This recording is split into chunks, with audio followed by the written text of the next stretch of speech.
Bienvenue au club, bienvenue dans l'Endurance Club, le podcast que j'ai le plaisir d'animer chaque semaine en compagnie de notre célèbre rédacteur Geoffroy Barr. Salut Geoffroy. Salut Anthony, bonjour à toutes et bonjour à tous. Célèbre, je sais pas. Non, je crois C'est pas. bien, c'est bien. Alors pour l'épisode de cette semaine, on va revenir sur une épreuve de LMS qui a été historique et pas seulement par l'aspect sportif à Silverstone. On a plusieurs facteurs qui ont justement pu bien permettre à cette course d'entrer dans l'histoire. Et comme on est dans l'Endurance Club, et vous le savez, on va vous donner des chiffres, des infos qui sont insolites ou non d'ailleurs, des statistiques qui vont vous permettre de connaître encore mieux ce monde de l'endurance qui nous fait tant vibrer.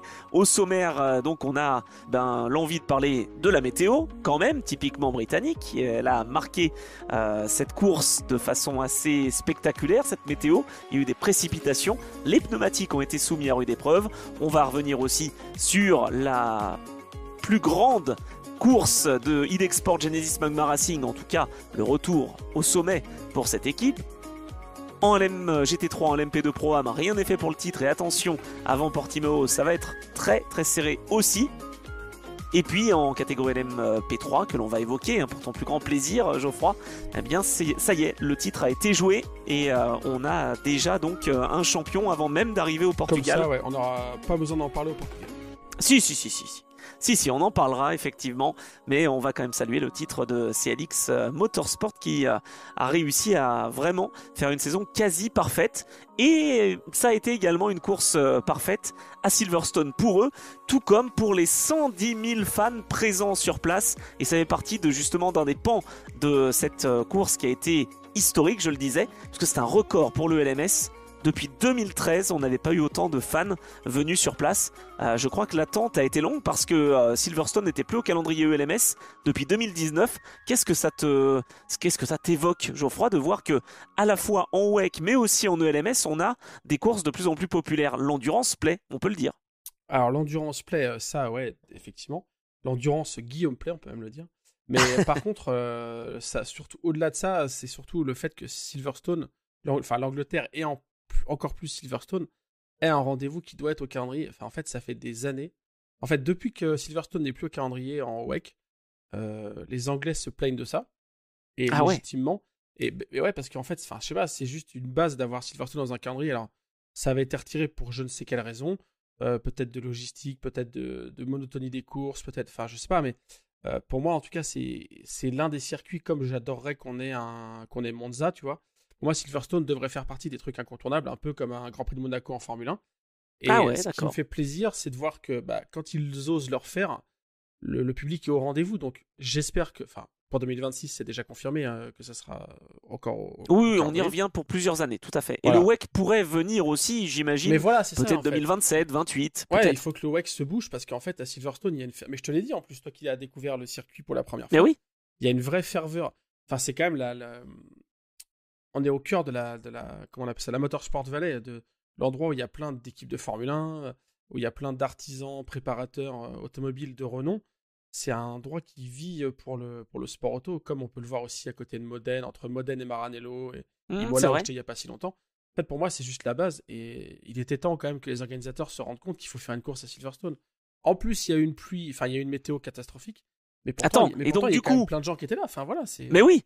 Parce qu'on rappelle quand même qu'il y avait alerte météo. C'est-à-dire que les 110 000 personnes sont quand même venues, malgré le fait qu'on ait annoncé « Restez chez vous les amis, ne sortez pas ». Parce que je peux te dire qu'en France, quand on met les alertes, que ce soit canicule ou pluie, t'inquiète, les gens sont disciplinés et ne viennent pas. Sur les événements, moi j'en ai commenté, des événements historiques ou autres, où il y avait une alerte. Personne n'était venu. Là, les Anglais, ils sont fantastiques, quoi. Je veux dire, à un moment donné, de venir quand même malgré la crainte et le risque de la météo, et fort heureusement, ça n'a pas été si horrible. Il y avait quand même pas mal de vent. Hein. Ouais, mais ça, c'est toujours le cas, de toute façon, à Silverstone. Mais je connaissais pas, moi. J'ai été bluffé. Ouais, c'est comme le Castellet au niveau du vent, mais le décor est plus vert, quoi. Plus vert parce que finalement, c'était quoi? C'était le vendredi, je crois. Il a plu et fait soleil alternativement au moins 4 ou 5 fois dans la même journée. Il y a tellement de vent que du coup les nuages bougent beaucoup. Et puis comme on n'est pas dans une vallée, comme tu le disais, c'est très plat ou en tout cas quasiment plat parce que c'est un ancien aéroport pendant la Seconde Guerre mondiale, hein, de la RAF. Donc finalement, ça bouge beaucoup. On se retrouve avec une météo qui est relativement changeante. Et c'est ce qui fait que ça a ajouté un petit peu de sel et de piment aussi. Dans cette course, je dirais qu'on avait en tête dans les équipes et côté pilote aussi de toujours être aux avant-postes quoi qu'il arrive, parce que quoi qu'il en coûte, parce que en fait on s'attendait à ce qu'il y ait une pluie diluvienne et qu'on arrête la course peut-être avant son terme. J'ai trouvé que les pilotes avaient été très très agressifs, moi. Et d'ailleurs, ils ont eu raison, c'est ce qui s'est passé. Oui, Parce que bon, il y a eu le décalage de l'heure de départ. oui, on a Euh, avancé d'une heure pour éviter justement une précipitation potentielle. voilà. Et puis finalement, elle a été interrompue à 8 minutes du terme, c'est ça? Oui, et puis elle a été interrompue à Oui, 2 reprises. On a ouais, rajouté 19 minutes de course qui avaient été suspendues durant le drapeau rouge. On a pu se le permettre, j'imagine, parce que justement, on avait de la marge et qu'on avait anticipé le départ. c'est ça. Mais effectivement, je pense que il y avait un truc de cette fameuse track position que t'aimes bien. Je pense que Ouais, c'était encore plus valable ce week-end où il fallait si la direction de course interrompt maintenant ou sort un drapeau rouge parce que pour X ou Y raison, et en plus on a eu Austin il n'y a pas longtemps, et ben il oui. faut qu'on soit devant, quoi. Il faut qu'on ait le pouvoir de choisir ce que nous on fait après. On sera devant, est-ce qu'on s'arrête, est-ce que, enfin, bref, je suis d'accord avec toi. J'ai senti cette tension dès le début, ça se sentait. Enfin, de toute façon, la première animation est arrivée très vite, et tout de suite on a senti qu'il y avait cette volonté de on va pas faire une course où on déroule la stratégie et on va voir comment ça se passe. Non, tout de suite on part devant et puis après on verra, quoi. En fait, il y avait Et du coup, ça a plusieurs amené beaucoup facteurs. d'action. C'est-à-dire Ça a que amené beaucoup d'action. non, mais il y avait beaucoup d'actions, mais pourquoi est-ce que justement on a eu des full course yellow, des safety cars, des virtual safety cars, même des drapeaux rouges, donc 2 drapeaux rouges pendant la course, et puis le dernier qui va finalement Mm. stopper les L'épreuve. ardeurs Mhm. des pilotes et puis stopper la course tout simplement, parce qu'il y avait des conditions fraîches. Donc faire chauffer les pneus, c'était très difficile, notamment pour les pilotes bronze, et donc au début de course, c'était assez compliqué pour eux. Il y a eu quelques sorties assez rapidement, en fait, dès le premier tour, hein, C'est ça, à ouais. des pilotes qui se sont fait piéger. Donc il y avait ça. Il y avait, comme tu l'as dit, donc cette crainte que la course soit effectivement euh, interrompue avant son terme.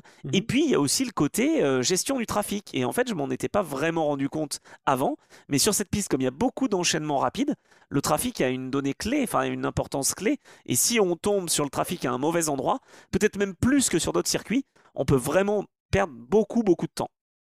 Bah, en fait, oui, c'est vrai que Silverstone, c'est un circuit d'enchaînement. En C'est fait, ça. Faut garder la vitesse.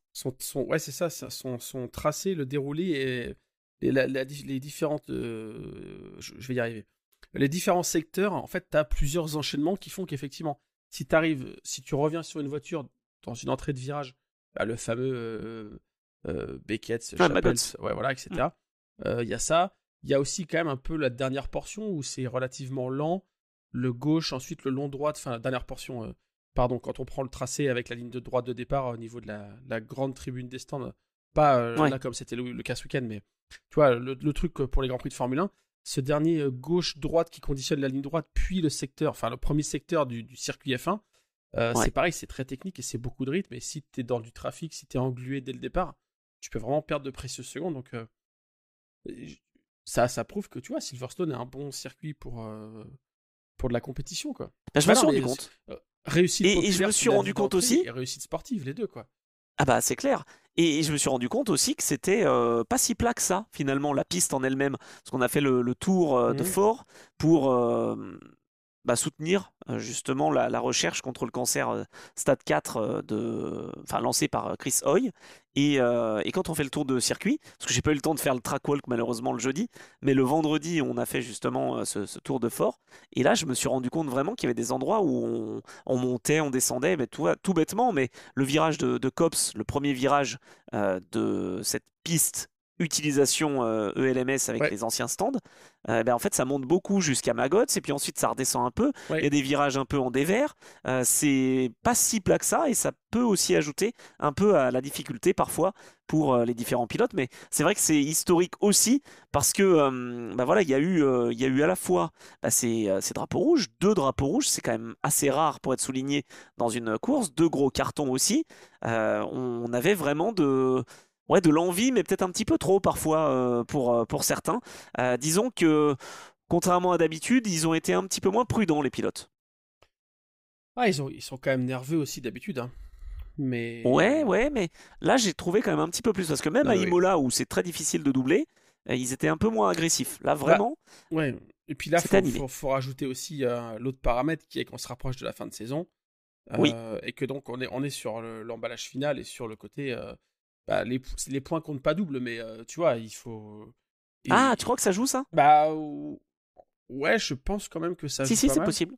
Euh, Bah, je pense que tu vois, par exemple, en LMP3, on aura une course plus détendue. Enfin là, c'est pas qu'elle a été détendue, elle a été dominée, on va dire, verrouillée.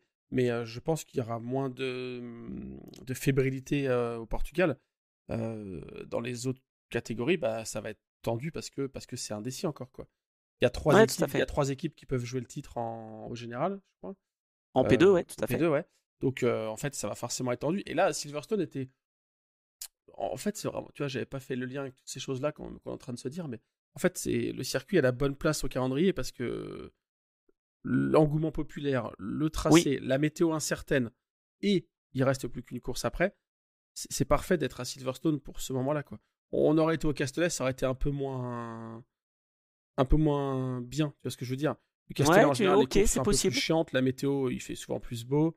Voilà, Pas quoi. cette année. Oui, c'est vrai.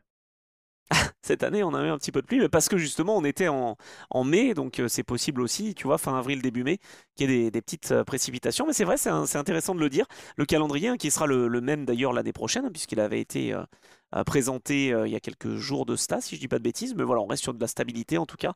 Ça sera globalement le même. Il n'y a pas de nouveau circuit qui va être présent. C'est bien toujours Barcelone, Paul Ricard, Imola, Spa, Silverstone et Portimao. Toujours intéressant, voilà, d'avoir une stabilité.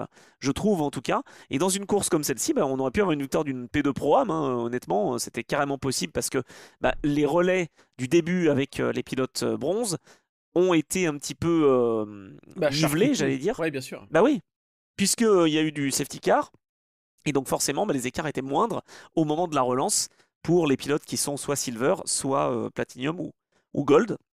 Donc ça aurait pu, ils n'en fut rien, parce qu'il y a eu des petites erreurs aussi côté LMP2 Pro-Am, on y reviendra, mais ils n'ont pas été tout blancs. Et je parle pas que des pilotes bronze, il y a aussi des pilotes gold ou platinum qui sont allés de leurs petites erreurs, de leurs petites poussettes. Et bon, ça peut effectivement arriver, mais ça arrive aussi sur un circuit, on le disait, comme Silverstone, voilà, qui a bah, cette histoire avec lui et qui donne aussi de ces courses un petit peu plus agressives dans ce contexte-là. En tout cas, c'est la troisième victoire de la saison Et pour ouais. Idexport Genesis Magma Racing, qui donc revient dans la course au titre, parce qu'ils étaient restés bloqués à 50 points après les deux premières manches. Ensuite, deux résultats blancs quand même, hein. On sait qu'à Spa, ça s'est joué à rien avec la pénalité pour être rentré dans les stands à 2 secondes, je crois que ça s'est joué quand le full course yellow a été annoncé. Donc dans ce cas-là, bah, ils n'avaient pas le droit de rentrer. Et ça s'est joué aussi eh bien, à la stratégie, encore une fois. Parce que Idexport, Genesis, Magma Racing, s'il pleut pas, ils sont pas devant, hein. Je crois pas. Non, exactement. Tu parles des deux résultats blancs. Tu peux aussi mettre les 24 heures du Mans au milieu de tout ça, quand même. Où Ah, ils t'as ont. raison. Ouais, c'était quand même pas ouf non plus. C'est Euh, vrai, je le disais dans le commentaire d'ailleurs, c'est vrai, ça fait 50%. C'est-à-dire que c'est 3 victoires ou 3 abandons. voilà, exactement. Et surtout, alors, effectivement, il n'y aurait pas eu la pluie, ils n'auraient pas été là. Et Ah, je surtout, pense pas. ouais, non, mais, bah, c'est sûr. Enfin, en tout cas, c'est ce qu'ils ont clairement dit dans les réactions d'après-course. Oui, oui, il y a pas de débat là-dessus. Et, et Ce qu'on voit, aussi, c'est que dès qu'il y a de la stratégie, par contre, ça marche bien pour Genesis Magma Racing. L'année prochaine en WEC, j'attends à ce que ça soit solide parce que c'est pas le staff Idexport, hein. Il y a vraiment des gens qui vont être sur le projet de Genesis Magma Racing et qui seront en WEC pour le projet. Enfin, c'est vraiment quelque chose qui est assez important à noter aussi. Et je le note de plus en plus. J'avais pas vraiment compris comment ça se jouait. Je pensais qu'Idexport était en soutien, un peu comme Penske avec Porsche, ouais, comme WRT avec BMW. Non, non, ils sont là pour se former en ELMS avec l'équipe Idexport. Ils sont pas loin de l'usine Idexport parce qu'ils sont en fait dans un bâtiment juste à côté, mais ils sont séparés. C'est-à-dire que Genesis Magma Racing, ils n'auront pas affaire à Idexport, hormis en ELMS, avec les pilotes du Trajectory Programme qui seront peut-être placés. Mais on a les ingénieurs, on a les mécanos qui seront dans le programme Genesis. Et il faut avouer que dès qu'il y a de la stratégie, bah, ils sont là. Donc il n'y aura pas de personnel d'export dans le programme Hypercar, ça veut dire? C'est ce que j'ai de plus en plus compris. Alors Ok. que pour le coup, j'étais pas Ok. du tout parti là-dessus. Moi, je pensais vraiment que c'était Idexport qui était en soutien. Et d'après ce qu'on m'a confirmé, on a déjà Cyril Abitboul qui est le Mhm. chef, on a Anouk Abadi qui sera la team manager, on a Gabriele Tarquini qui sera aussi impliqué dans le programme. Tu vois, il n'y a pas Nicolas Minassian qui sera Mhm. présent, comme Roger Penske serait éventuellement, ou Jonathan Dugrid Ouais, ouais, ouais. Non, mais présent. ok. Enfin, juste quand même, enfin, moi ça me fait rire, mais Gabriele Tarquini là-dedans, c'est le moment Camoulox, quoi. Enfin, je, à quel moment, enfin, ça me paraît dingue. Je veux Attends, dire, il a fait de la F1. non, mais d'accord, mais enfin, bon, Nicolas Minassian aussi, il a fait de la F1. Oui, oui. Bah voilà, champion du monde. Non, mais en fait, Tarquini, je vois pas bien le. Mais peut-être que je me trompe, hein, mais en tout cas, son expérience en endurance, elle est assez réduite. Pour revenir à IDEC. Mais il a fait quoi? Il a fait 2 fois les 24 heures du Mans, si je dis pas de bêtises quand même. Ouais, quoi, sur de la Lancia, non, ou même pas? Il a fait Lancia, Porsche, et puis ouais, non, oh, c'est quand même un très bon pilote, mais ça Non, mais remonte dans les années d'accord, mais, 80. mais, mais pas du tout associé à l'endurance. Enfin bon, bref, c'est la parenthèse. Mais Idexport, ils gagnent aussi parce qu'ils ont, à mon avis, un peu. Enfin, c'est pas de la chatte, mais c'est leur stratégie de dérouler comme ça. Ils ont mis Jamie Chadwick, qui est. On va encore taper sur elle, pardon. Aïe. Jamie Ah Chadwick, non, qui est la moins rapide des trois. Enfin, ça, je peux le dire quand même. ça tu peux le dire. Ils l'ont mise au début de la course. Là où certains n'ont pas forcément fait ce choix-là, ils ont mis d'ailleurs un pilote plus rapide en début Oui, d'épreuve. j'ai été surpris. Ouais, Philippe Albuquerque notamment, voilà. qui chez Nielsen a pris, et il a fait un super relais évidemment. Bien sûr, mais Chadwick au départ, coup de bol, vu que c'est pas la plus rapide, en plus elle était dans les périodes qui ont été un peu hachées avec les drapeaux rouges, les sorties, les machins, donc à la limite, si elle est moins dans le rythme, c'était moins grave. Ouais, Juncadella qui a fini et qui a. Bah, c'est le plus expérimenté des trois. ouais, mais C'est le c'était pas le plus. plus rapide depuis le début de la Non, saison, et là il a vraiment été solide, je ouais, trouve. voilà. Ouais, et bah, voilà, j'ai exactement ce que j'allais dire. J'allais dire, c'est pas forcément le plus rapide, mais c'est le plus expérimenté. Et là, il fallait finir, garder la voiture dans des conditions compliquées, etc. Et puis, comme tu dis, cette tension de est-ce qu'on va aller jusqu'au bout. Enfin, bref, voilà. Je pense que c'était le meilleur à ce moment-là. Et puis, bon, au milieu, Mathis Jobert, qui juste est la révélation Oh, une des révélations de la saison en ELMS, hein, c'est il clair. faut qu'il soit chez Genesis l'année Ouais. prochaine en WEC. Hein, non, mais Et, là, moi, et je qui du coup milite. Hein. fait la passerelle parfaite entre, il compense la relative lenteur. Voilà, n'y voyez pas de sexisme enfin voilà, à chaque fois je prends des pincettes, on est obligé parce C'est que une c'est pilote fou. silver, cela dit, hein, Jamie Chadwick, hein, c'est Bien normal sûr, aussi. et poutre pas mal de monde là, mais il faut juste rendre à l'évidence que Mathis Jobert est plus rapide. Et donc il a Ah oui. compensé son relais un peu faible. Il a rendu la voiture dans une bonne position pour la fin. Et surtout, enfin, en fait, encore une fois, l'association des trois a parfaitement fonctionné. Le bon pilote dans la voiture au bon moment, quoi. Ce qui est magnifique, je trouve, dans cette saison de l'European Le Mans Ça, Series, ça te c'est parle, que ça te plaît, parce que je sais que c'est ce que t'aimes bien dans le LMS. non, mais ce que j'aime bien surtout, c'est que on sait qu'on n'est pas à la recherche de la nouvelle star, on est à la recherche du pilote silver qui sera Ah, le c'est vrai, meilleur. c'est vrai. Ouais. 2021, c'était Yifeye. 2022, ça a été Lorenzo Colombo. Ensuite, on a eu d'autres pilotes qui ont su se démarquer. 2025, on n'en a pas qu'un seul. On n'a pas que Mathis Jobert, parce que ça fait partie des pilotes justement qui sont les révélations. On a aussi Oli Gray. Et je trouve que c'est ça qui est beau, c'est qu'en fait, t'as le combo parfait, t'as dans deux équipes des pilotes silver qui font la différence. Et c'est ce qui va peut-être faire justement la différence à la fin de l'année, ces pilotes-là. Et donc on va avoir le duel qu'on attendait, même peut-être un trio d'ailleurs, puisqu'on n'oublie pas Inter-Europol. Mais voilà, moi je trouve que dans cette saison 2025, c'est ce qui est beau, c'est qu'en fait on a une vraie diversité et que t'as pas, comme en 2021 ou 2022, une domination de la part de l'une des équipes, quoi. C'était 21 ou 22, putain, ça remonte tant que ça, les années Colombo et. Ouais, ouais, J'aurais dit 23, tu vois. J'aurais dit 22 et 23, pas 21 et 22. Mais bon, c'est pas grave. C'est ma mémoire qui me fait défaut. Mais t'as la mémoire qui flanche. ouais, non, mais je suis d'accord avec toi en tout cas sur le fait qu'on a ces jeunes qui émergent comme ça et qui sont de nouveaux talents et qu'on voit éclore. Euh, on avait Fluxa aussi quand même qui est pas si Oui, mauvais que oui, c'est ça. vrai. Théo Pourchère, il est quand Oui, même mais relativement jeune en tu endurance sais, aussi. le truc, c'est que Fluxa, il n'a pas le même rôle. C'est-à-dire qu'en fait, et c'est vrai que moi aussi, je me suis un petit peu perdu quand je parlais de Mathis Jobert, parce que finalement, normalement, on a un pilote silver qui fait le début, Donc Oli Gray pour ne citer que VDS Panis Racing. Ensuite, on a le pilote Gold et un pilote Platinum, ou deux pilotes Gold. C'est ça le trio normalement idéal. Et c'est ce qu'on avait d'ailleurs avec Lou Deletra, avec Robert Kubica et donc Yves qui était pilote Silver. Là, c'est un peu particulier chez Genesis Magma Racing e-Export. C'est le fait que de toute façon, ils se battaient pas pour le titre normalement cette année. Donc ils ont mis deux pilotes de la Trajectory Programme, donc pilote Silver, et un pilote expérimenté. Donc tu vois, ils arrivent quand même à se distinguer alors qu'ils ont finalement deux pilotes Silver. Donc c'est ouais, une trouvaille, oui et non. C'est vrai que c'est assez incroyable qu'ils soient dans la lutte pour le titre en fait. Mais carrément. Mais et je te dis, je pense que ils ont vraiment bénéficié de. Ils font très bien leur boulot. Et je pense, et ils l'avoueront sans mal, je pense qu'ils ont aussi bénéficié de plein de circonstances plutôt bénéfiques. Je sais pas, du genre à Barcelone, en fin de course, est en train de se battre avec la voiture de AF Corse qui, elle, se battait pour sa catégorie, qui certes gagne la course générale, mais qui finalement ne les prive pas de leur victoire en P2. Non. Ils ont eu de la chance aussi quand, au Castellet, par exemple, Jimmy Chadwick... Oui, ils peuvent s'arrêter au bon moment. Ouais, s'arrêter au bon moment. Jimmy Chadwick, au début, elle sort un peu, mais elle percute personne. Enfin, si tu veux, il y a des erreurs, mais qui sont... En fait, ils ont une bonne étoile, je pense, cette année. Ce week-end, précisément, alors c'est une bonne étoile, oui et non, mais quand même, on va le dire, ça s'est joué à la stratégie, c'est ce que j'explique, parce que certains ont décidé d'allonger les relais le plus possible pour essayer, en fin de course, d'être le moins impacté par un drapeau rouge éventuel. Eux ont décidé de faire un entre-deux. Alors, c'était voulu, pas voulu, ils s'arrêtent juste avant le safety car. Sauf que leurs adversaires du week-end, c'était VDS Panis Racing, et normalement, c'est pour ça qu'on disait tout à l'heure que Genesis Magma Racing, e-Export, normalement, il n'y avait aucune chance de se battre pour la victoire parce que toute la semaine, on a vu VDS Panis Racing, qui était leader du championnat avant d'arriver, et Inter Europol qui se battaient vraiment, mais 6 ou 7 dixièmes devant tout le monde, quoi. C'est-à-dire que les deux voitures, la 43 et la numéro 48, étaient vraiment. Pas 48, pardon, la numéro. Si, 48, VDS Racing. Ah, si, c'est la 48. Graham, Milesi et Masson. C'est ça.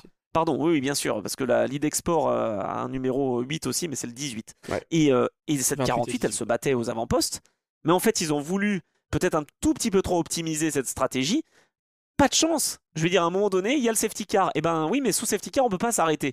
Donc, ils sont dans la mesure du possible en train de faire des tours au ralenti, mais il n'y a plus d'essence, donc il faut rentrer. Là, c'est un emergency pit stop. Alors, par rapport au live, si vous nous écoutiez ce week-end, et on vous en remercie, c'est pas ni 5 litres ni 5 secondes, c'est 8 secondes qu'on doit mettre pour un emergency pit stop. Donc, les 8 secondes ont été faites.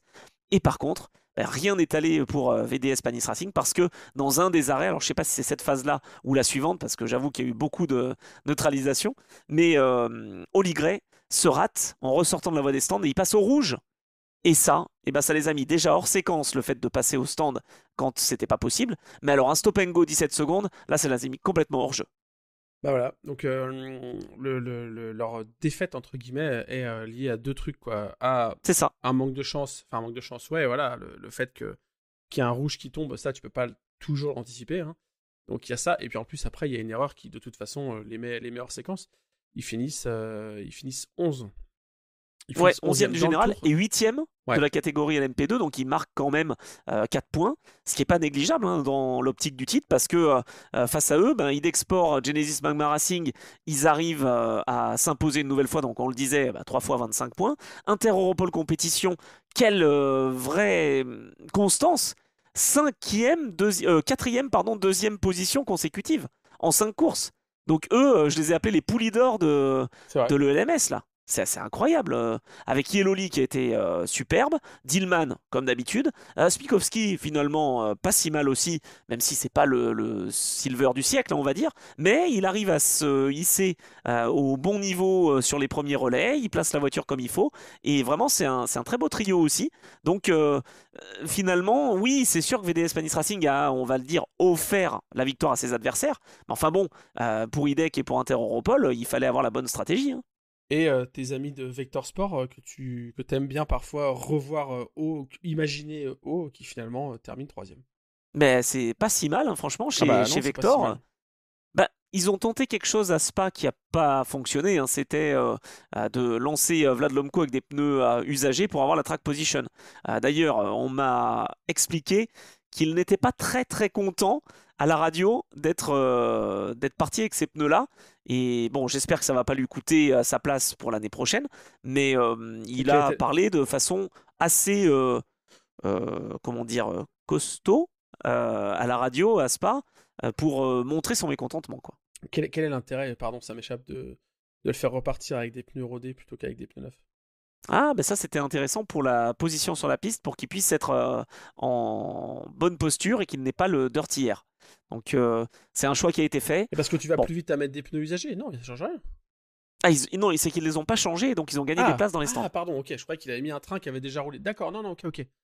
Tu vois, donc c'est plus ça. Là, ils n'ont pas fait ça. Ils ont fait une super stratégie. Ils étaient au rendez-vous. Ils se sont battus face à Idexport et ils ont su faire la différence. Alors, ils ont profité aussi de quelques petits soucis et déconvenus pour Nielsen Racing, pour l'équipe Algarve Racing. Pareil, à un moment donné, mais ils ont dégringolé au classement parce que je crois que c'est Kaiser qui se fait un petit peu écarter, qui se fait un peu pousser. Lorenzo Fluxa qui, sur une piste un peu détrempée, va perdre quelques positions. Enfin, c'était pas une course parfaite, quoi. Je veux dire, le LMS, vraiment, faut s'en rendre compte, hein. C'est un vrai sprint pendant 4 heures. Alors là, pour le coup, c'était même 4h30 quasiment, mais ça se joue tellement à pas grand-chose. Moi, je dirais que c'est une des meilleures saisons de l'ELMS parce que en LMP2, on a 13 voitures, quasiment les 13 peuvent jouer la gagne. J'exagère. Allez, on va dire 8. 8 peuvent jouer la gagne à chaque fois, quoi.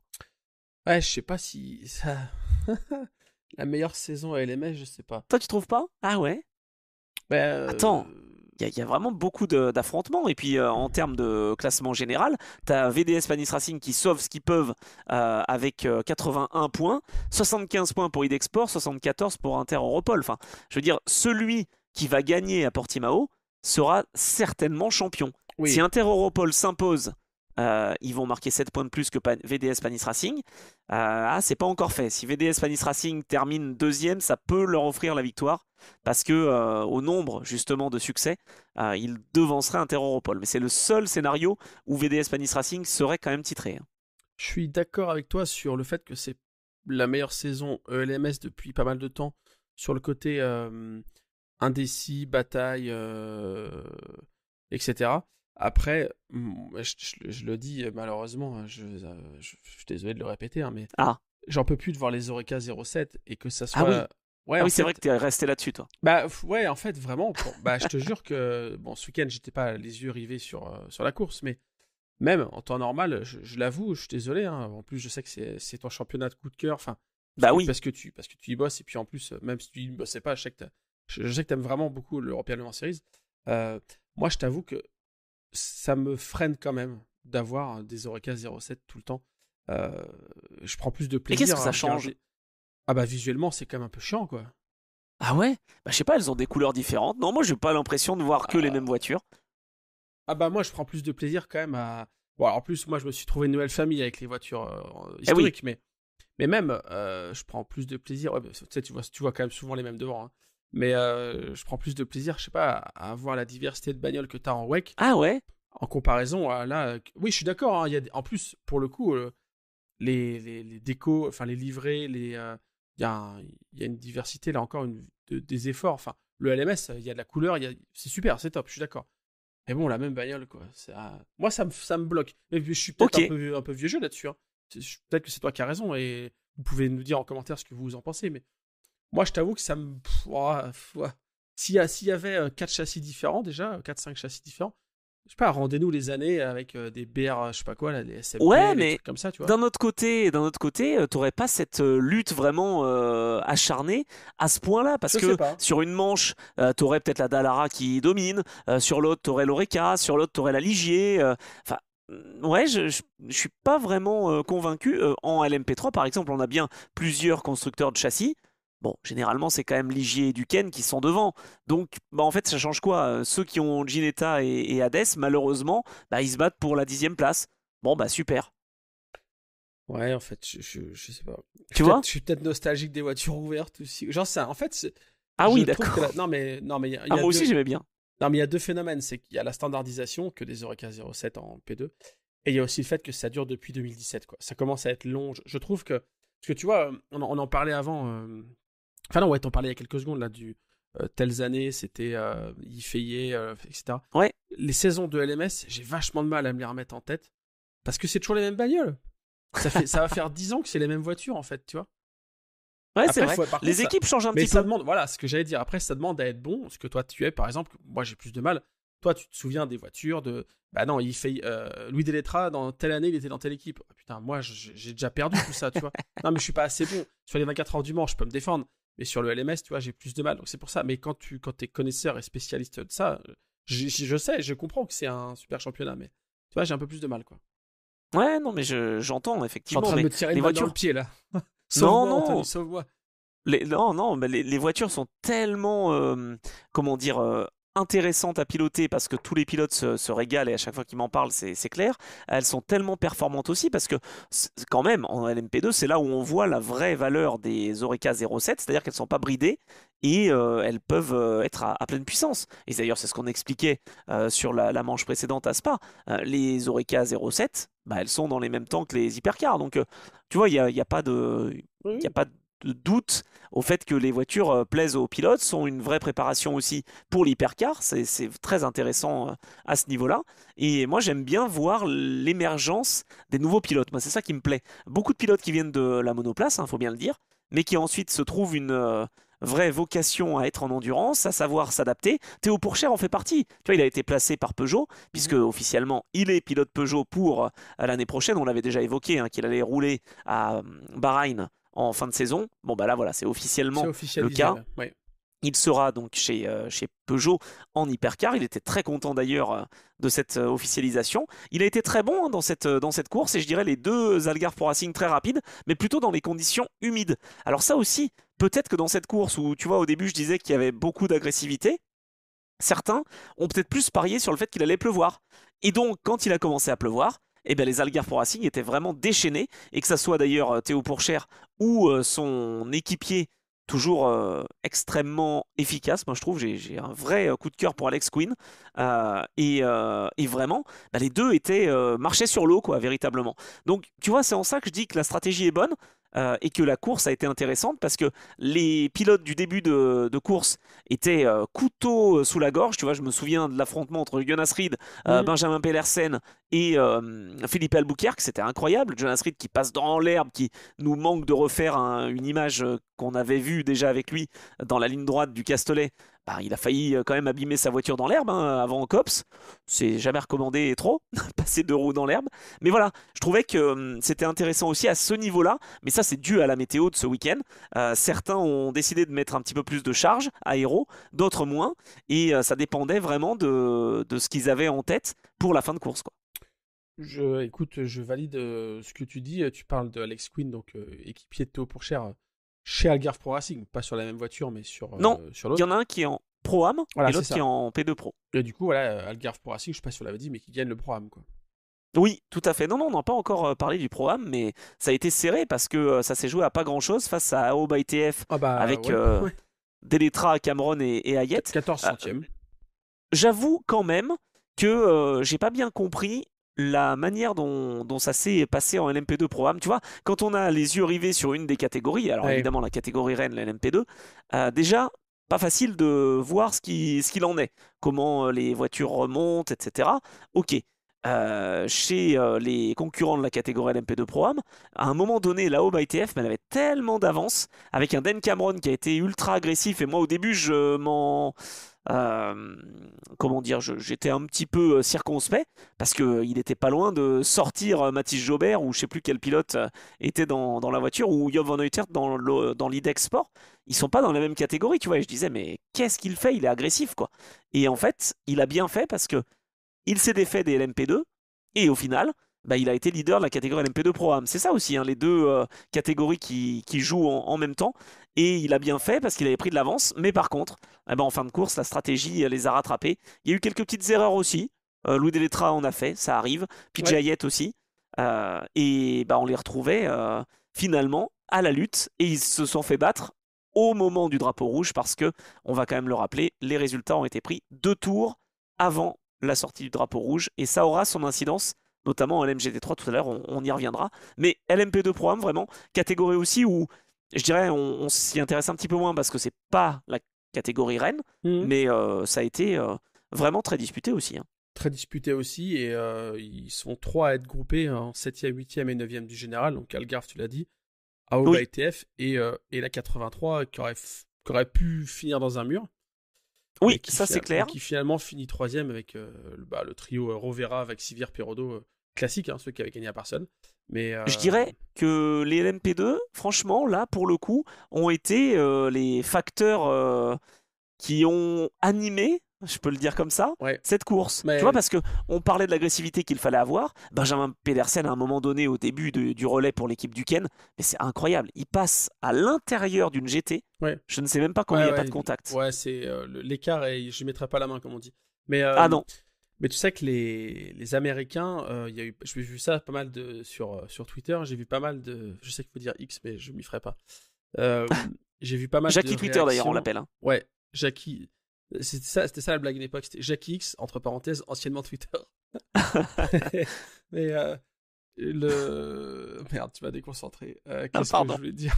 Les Américains, qu'est-ce qu'ils nous disent? Les Américains, ils nous disent que les Oreca 07, en fait, ça leur a rappelé au bon souvenir des années IMSA où les Oreca, où les P2 étaient générateurs d'accidents, quoi, tu vois, Ah ouais. de faits de course, quoi. En fait, ils ont vu les crashs en 2LMS, et il y a pas mal de réactions en disant, mais ouais, c'est la voiture de dentiste, machin. Alors les Américains, ils ont tendance à confondre un peu P2, P3, etc. Ah oui, c'est Mais ce que j'allais dire, parce que c'est plutôt les P3, les ouais, voitures de dentiste. mais en tout cas, il y avait un petit côté quand même avec tous ces crashs, il y avait quand même un petit côté amateur, au sens, voilà. Ah bah là, on l'a vu, parce que Mm. ce sont... Allez, je sais pas pour les montrer du doigt ou les critiquer, mais comme je disais, les conditions de piste étaient extrêmement compliquées, froides. Pour faire monter les pneus en température, c'est pas évident. Il n'y a pas de chauffe de pneus et il n'y a pas de couverture chauffante ou de cabane de chauffe. Donc évidemment que ça demande de la dextérité. Et les pilotes bronze, au début de course, ben, on leur demandait aussi de ne pas perdre de tour et d'être dans le match parce qu'on savait que derrière, il pouvait y avoir une précipitation et de la pluie, etc. Donc, ça n'a pas manqué, hein. Premier tour dans Magots Beckett Chapelle, ben, Rodrigo Sales se rate, touche Georgios Kolovos et derrière, bam, Daniel Schneider vient les percuter. Donc ça, c'était la première euh, intervention du safety car, j'allais dire, une des nombreuses interventions du safety car, parce que je crois qu'il y en a eu en tout 5 des Ouais. safety cars pour 45 minutes quasiment, hein. Donc c'est dire. Des virtual safety cars, il y en avait pour 12 minutes et un full course yellow pour 5 minutes. Donc tu vois, il Tarif y a habituel, bien quoi. plus d'une heure qui est consacré à la neutralisation. Et donc, si tu veux, premier incident, ok. Le deuxième, c'est Malikin qui tente de prendre tous les risques, mais comme c'est pas un pilote pro, bah, il maîtrise un petit peu moins la LMP2 de l'équipe CLX Pure Racing. Et du coup, il touche une GT, la Ferrari, en voulant le passer par l'extérieur dans le dernier virage.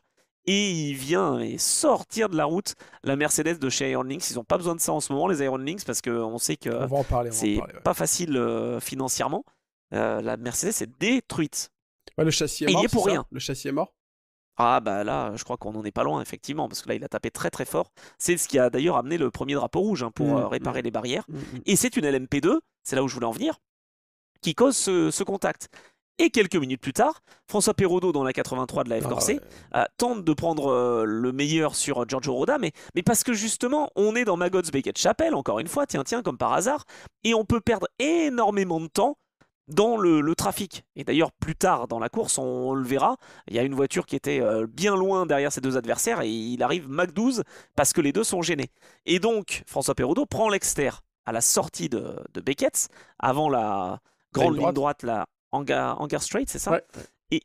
Et alors là, bah, il prend l'exter, il va sur le vibreur, Il et se en voulant recale sur la revenir, trage.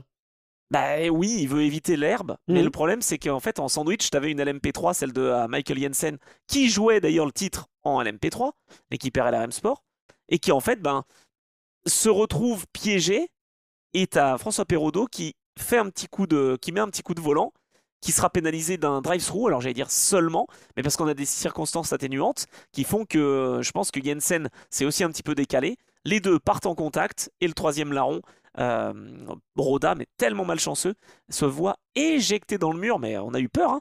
Franchement, ça a tapé fort, hein. Mais ce qui est marrant, c'est ce que tu dis pas, et que tu m'as dit juste avant qu'on commence l'émission, c'est que il y a deux angles. Ce qui est bien, c'est que c'est comme au foot, on avait l'angle et la caméra opposée. Et Ouais, c'est ça. quand tu vois l'image de face, moi je me suis dit, bon bah voilà, François Perraudot nous a fait une Perraudot classique. Pardon, hein, Qu'au mais moment, comme, ouais, voilà, François Perraudot, c'était pas tout à fait pareil. pilote, gentleman driver, que je côtoie en plus dans les meetings historiques, puisqu'il nous ramène souvent des bijoux de famille incroyables. Mais qui, voilà, si on veut se focaliser. Tu sais, on a vu un épisode où on avait dit, faut pas résumer un pilote à ses erreurs, parce que, évidemment, ça Non, bah non. polarise plein de trucs, alors que ça fait oublier tout le reste. Perraudot, excellent pilote, et je l'avais déjà évoqué aussi. Je me souviens Champion l'année relais. dernière en LMP2 Pro. Hein. Exactement. Je me souviens de très gros relais en ELMS, à Barcelone notamment, des débuts de course incroyables. Enfin bref, face à des pilotes pro. Donc voilà, je remets pas en cause le pilotage. Juste, bah, ce qu'on évoquait, tu sais, dans son casier, dans son palmarès, dans sa liste, oui, bah forcément, il y en a une belle à Daytona il y a quelques années, il y a plus de 10 ans. Et puis il y en a une belle au 24 heures du Mans 2022 face à une Corvette. Et on peut faire le parallèle. Sauf que ça, c'est la vue de devant. Et quand tu Oui, as l'angle opposé, la caméra à l'arrière, bah, tu vois qu'en fait, François Perraudot, il prend son virage et naturellement, en fait, il a sa trage, il prend un peu de vibreur, exact. il se recale sur le bitume comme il le fait tout le temps, en fait, et comme le font tous les Bien pilotes. sûr. Et c'est là où il y a ce petit coup de volant, mais qui n'est pas un coup de volant pour virer un pilote, qui est juste un coup de volant pour se recaler. Et ils Bien sont sûr. trois de front, et forcément, ça part en cacahuète. Donc, Je vais te dire, l'image, en fait, on aurait pu la voir aussi un petit peu plus tard dans la course avec un dépassement de Théo Pourchaire. Justement, à l'extérieur de son équipier Alex Quinn, ils étaient trois de front. Je sais même pas comment Théo est passé dans un trou de souris, mais là, t'as deux pilotes pro. C'est ça aussi la différence. C'est-à-dire que je me mets à la place de Michael Jensen, sur la caméra arrière, t'as l'impression quand même que la LMP3, bah, elle va vers la droite, ouais, alors que François Perraudot va vers la gauche. C'est ouais. ça aussi le principe d'un accident, quoi. C'est Mm. qu'évidemment, toutes les conditions, malheureusement, les mauvaises, sont réunies. Et bah, je me mets à la place de Michael Jensen, il faut déjà qu'il se concentre sur sa sortie pour bien qu'il prenne la ligne droite. Faut pas oublier qu'il a peut-être vu une seule des deux LMP2 parce qu'elles ont déboulé à vitesse grand V. Et donc lui, il voit à gauche qu'il y a Roda, donc j'imagine, je suis pas avec lui dans la voiture, Mm. mais qui veut un peu l'éviter et se garder de la marge. Bah oui, mais à droite, il y a François Perraudot. Donc, bon, 50-50, enfin, je sais pas, de toute façon, c'est pas à moi de Bah, trancher. non, il fallait trouver un coupable, j'allais dire, parce que les conséquences ont quand même été assez fortes pour Giorgio Roda. Je sais qu'on ne doit pas décider selon les conséquences, mais selon les actes. J'ai bien conscience de ça. Mais je pense que ça serait mal passé si on avait dit incident de course. Donc il fallait quand même trouver un responsable. Et pour preuve, il a ni eu de stop and go, ni eu de grosses conséquences. Ça a été un drive-through. Voilà. Pénalité de 30 secondes, passage par la voie des stands. Ouais, écoute, c'est bon, ça change pas la face du monde et comme on dit, troisième en catégorie P2 Pro-Am, donc bon, Oui, c'est pas alors, voilà. ça change pas la face du monde. T'iras leur demander quand même. Ils ont perdu quelques points. Et donc, je pense que le fait qu'ils terminent troisième bah, leur fait perdre la chance de se battre pour le titre, tout Ça simplement. change la face du monde alors effectivement. Bah pour eux, en tout cas. Du coup, ils sont avec 66 points, beaucoup trop loin de l'équipe Algarve Pro Racing pour tenter quoi que ce soit. Hein. Ils sont à 25 points pile. Ils peuvent encore mathématiquement être titrés, mais honnêtement, ça va être dur, quoi. Bon, passons un petit peu au LMP3, mon cher Anthony. Ah, Je vais te merci. laisser la main parce que là, j'ai pas du tout suivi. C'est le moment où je Tu me fais faisais. plaisir. Ouais, vas-y. Bah oui, quand même, LMP3. La difficulté pour l'LMP3, je crois qu'on a ce phénomène aussi, bah d'ailleurs au Castellet, hein, il me semble, sur les circuits, avec cette dimension justement de courbe rapide, de virage où il faut garder le rythme. Et ben en fait, ils étaient quasiment dans les mêmes chronos que les GT3, que les LM GT3. Ok. Et donc ça posait des problèmes. Parce que les LMGT3 se battent pour une position, les LMP3 aussi, et tu vois débouler les LMP2, qui eux aussi ne doivent pas perdre une seule seconde ou un seul dixième même à chaque tour. Donc ça a créé bah, cette sensation et ce phénomène qu'on évoque depuis tout à l'heure. Parce que les LMP3, ben, ils ont essayé de trouver leur place. C'était d'ailleurs un super duel hein, entre l'équipe CLX Motorsport et l'équipe M Racing. CLX Motorsport qui, la fois dernière à Spa, avait raté une première balle de match parce qu'il pouvait être titré à deux épreuves avant la fin. C'est du quasi jamais vu, surtout sur un championnat où il n'y a que 6 manches. Mais bon, ils sont tellement parfaits. Le trio est formidable avec Paul Lancher, avec Adrien Cloménil qui nous a encore fait un festival et Théodore Jensen. Et donc, bah, du coup, CLX Motorsport s'impose et ils sont champions. Ils totalisent 104 points, quand l'équipe M Racing derrière, qui fait deuxième ce week-end, en totalise 58. C'est Ouais, quand même, domination, quoi. là, c'est une belle domination. Bravo à M Racing. Dommage pour RLRM Sport parce que sans cet incident dont on a parlé il y a quelques minutes, mais je pense que ça pouvait jouer les premières positions. Mhm. Parce que on rappelle qu'il y a 2 pilotes bronze qui accompagnent Gillian Orion et que donc du coup, bah, eux, l'objectif c'est de faire leurs 50 minutes tous les deux et puis ensuite de laisser Gillian dans la voiture pendant 2 heures et normalement ça remonte quoi. Et là, c'était une course vraiment au scénario pour eux, puisqu'il y a eu plein de neutralisations et même des drapeaux rouges. Le problème, c'est qu'ils ont été impliqués dans l'un d'entre eux. Donc, compliqué à digérer, je pense, pour eux. Ils sauvent 2 petits points, ce qui est vraiment rien du tout. Et donc, bah, ils sont loin au classement et il n'y a plus de possibilité de venir chercher quoi que ce soit. Peut-être la deuxième place et encore, je suis même pas sûr. Donc du coup, ça laisse M Racing en deuxième position, aux côtés de Inter-Europol Compétition d'ailleurs, qui sont à égalité. Et déception quand même pour le Team Virage, qui se fait pénaliser dans un incident entre Célia Martin et Jacques Wolf dans le premier ou deuxième tour. Oui. Bon, pareil, là c'est la même chose, c'est un incident de course. Oui. Au début, en voyant les images, je pensais que c'était Célia Martin qui avait tenté de forcer. Exactement. Et puis en fait, tu te rends compte que Julien Gerby se rate un peu au frein sur le virage précédent et il est un peu en travers. Et donc Célia Martin prend l'intérieur en pensant que la LMP3 était en délicatesse. Et au moment où Julien veut éviter la voiture à gauche de lui, bah, il se referme sur la Porsche. Bon, bref, incident de course, pénalité pour le team virage. C'est toujours justement ce qu'on peut noter, et c'est ce que j'expliquais en ouverture. Les LMP3, les LMGT3 sont tellement proches que du coup, bah, ça peut générer des situations comme ça. En tout cas, c'était intéressant à suivre. Et bah, la domination continue pour CLX Motorsport. Ils sont décidément spécialistes du LMP3 parce qu'ils avaient 2 titres en 2022 et 2023. Et donc là, le 3e titre en 4 ans pour cette équipe qui s'appelait Cool Racing avant. Donc, belle performance. Voilà, Cool Racing, ouais, c'est ça. Cool Racing et maintenant ça s'appelle Clix Motorsport. Voilà, exactement. Et on a des Français sur le podium, parce qu'on n'a pas que M Racing, on a aussi Ultimate. C'est vrai. Avec la famille, là, ouais. Oui, tout à fait, Louis Stern. D'ailleurs, je le disais, sur les 8 pilotes qui étaient présents sur le podium, 7 étaient français. C'est beau ça. C'est une catégorie pour les Français, le LMP3. Voilà. C'est ça que j'aime bien. C'est pas qu'une catégorie de dentistes, c'est une catégorie pour les Français. C'est ça, c'est des dentistes français.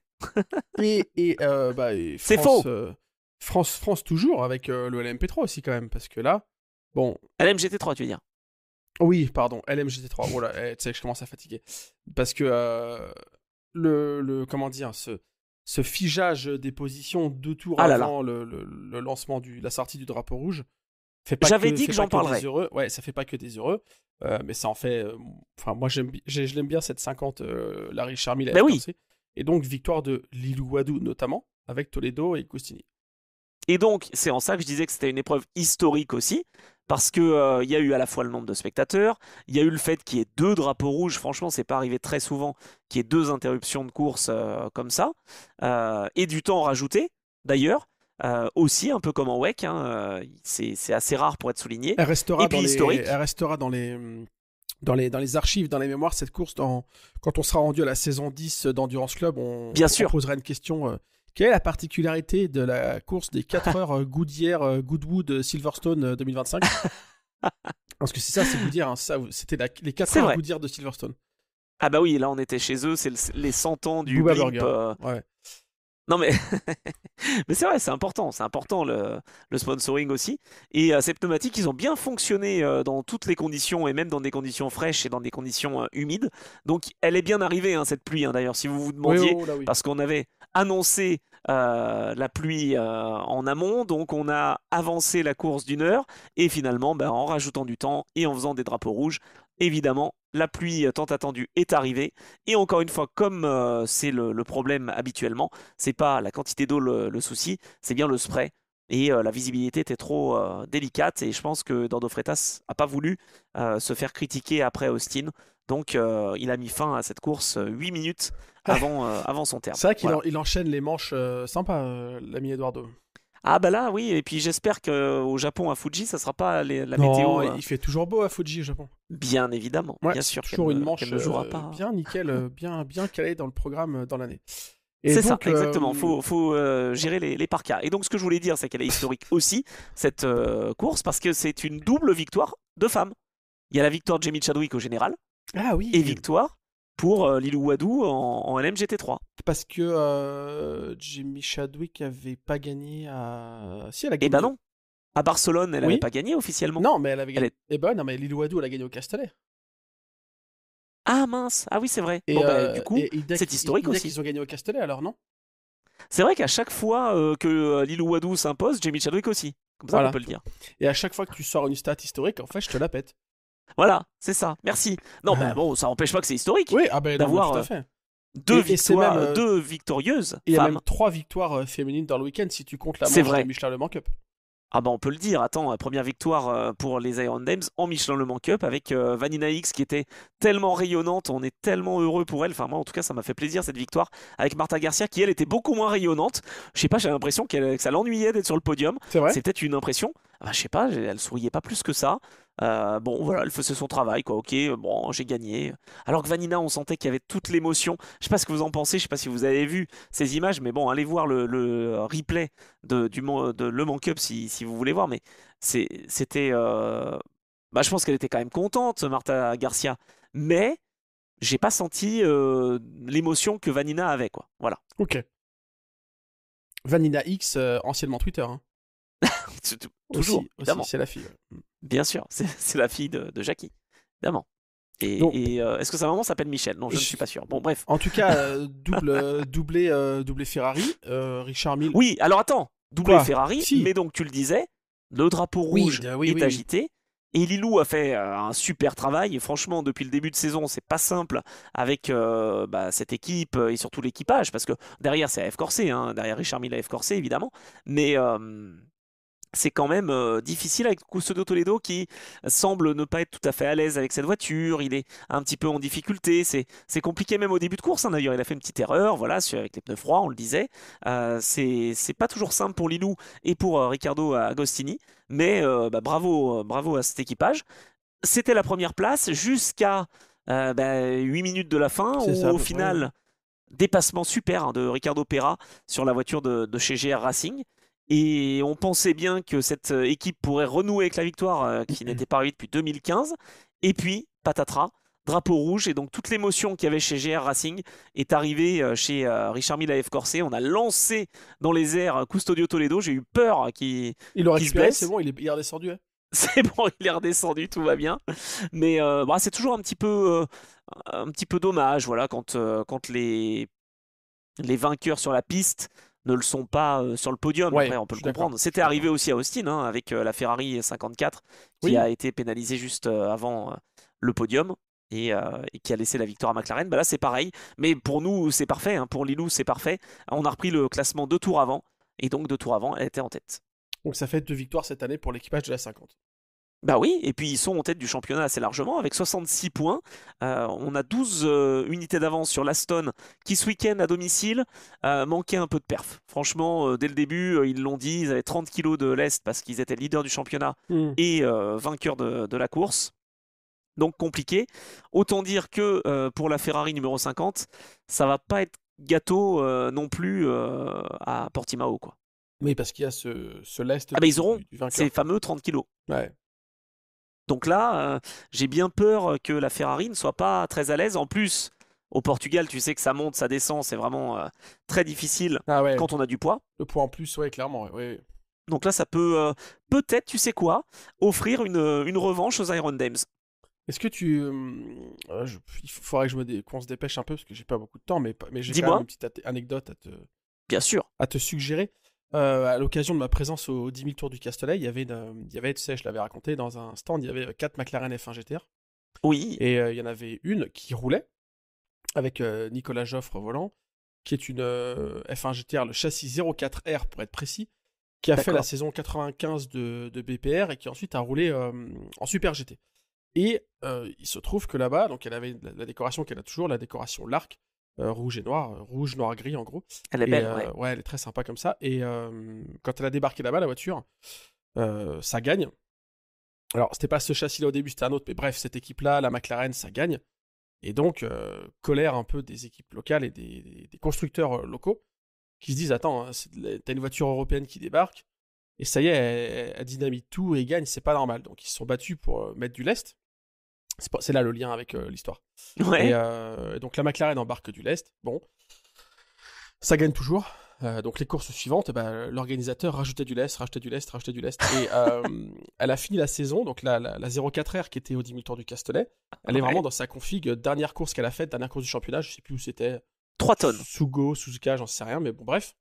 Elle a sur le côté, à l'arrière droit, au-dessus des pneus, enfin, au niveau de la vitre, quoi, 4 ou 5 petits stickers, 10 kilos, 10 kilos, 10 kilos, 10 kilos. Et en fait, c'est parce que les mecs en avaient tellement marre dans l'équipe de se faire lester, ils se sont dit, oh, maintenant, on va l'afficher clairement. On va gagner, on va montrer que même avec ça, on gagne. Et donc, ils avaient fait imprimer des petits stickers, à chaque fois qu'ils se prenaient 10 kilos, et ils le mettaient sur le côté de la voiture, histoire de dire, vous voyez, même avec ça, on vous bat, quoi.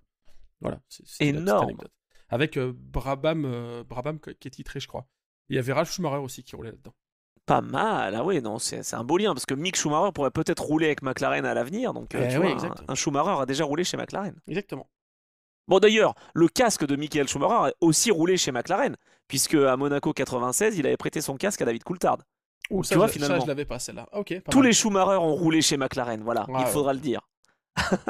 Pas encore Mick, mais peut-être à l'avenir, en WEC. Mais si à l'époque le Lest n'handicapait pas cette McLaren F1 GTR, j'ai quand même peur que pour la Ferrari à Portimao, ça soit dur. Ouais. Là honnêtement, comme ici à Silverstone pour l'Aston, ça a été quand même un peu complexe. Alors ils auront du poids aussi, hein, les pilotes et l'équipe Racing Spirit of Le Mans, mais moins en étant déjà pas vainqueur de la course et en étant deuxième du championnat, ils vont en libérer un petit peu de poids. Donc ça c'est plutôt bien.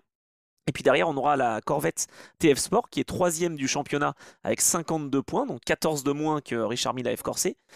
Bon, ça va être serré. Ils étaient sur le podium ce week-end. Ouais. Et c'est pour ça que je dis que les Iron Dames peuvent prendre leur revanche sur l'année dernière, où je ne sais pas si tu te souviens, elles avaient laissé passer la Lamborghini. Bien sûr, pour le titre, et en étant troisième, c'était pour empêcher la voiture de chez Kargai, Kessel, de pouvoir être titrée. Enfin bon, bref. Et ça avait été Iron Dames qui avait été champion. Ça m'avait déçu, ouais. Et là, je pense que, étant donné qu'elles sont très solides à Portimao historiquement, elles n'auront pas de lest. On rappelle que Célia Martin a fait la pole position quand même à Silverstone, c'est sa première en ELMS. Je dois dire que je m'attends à ce que les Iron Dames, pour le coup, soient au rendez-vous à Portimao. Tu vois, autant je les avais pas misé, enfin j'avais pas misé sur elles en WEC à Austin, autant là Portimao, je pense que ça va se jouer face à l'équipe Racing Spirit of Le Mans. Voilà, je suis pas certain, mais je pense que ça peut se jouer comme ça. Et alors, j'espère, ça serait bien. Je suis pas sûr, par contre, que ça va déclencher quoi que ce soit pour améliorer la situation, puisque, comme tu l'as dit, non. En fait, on retrouve une espèce d'opacité, c'est marrant. Enfin, toi, tu vas peut-être nous partager plus de choses parce que tu es dans le paddock LMS. Moi, je ne le côtoie pas, ce paddock, mais j'ai quand même l'impression qu'il y a une opacité sur les informations qui filtrent de la part de cette équipe, mais beaucoup de gens s'interrogent quand même sur ce qui se passe, parce que, pour vous donner la vision, Deborah Mayer vend l'intégralité de sa collection de voitures, je pense, en tout cas quasiment tout. Ouais. On en avait déjà parlé, mais il y a beaucoup de belles voitures. Faire un all-in comme ça, c'est probablement qu'il y a des soucis de financement.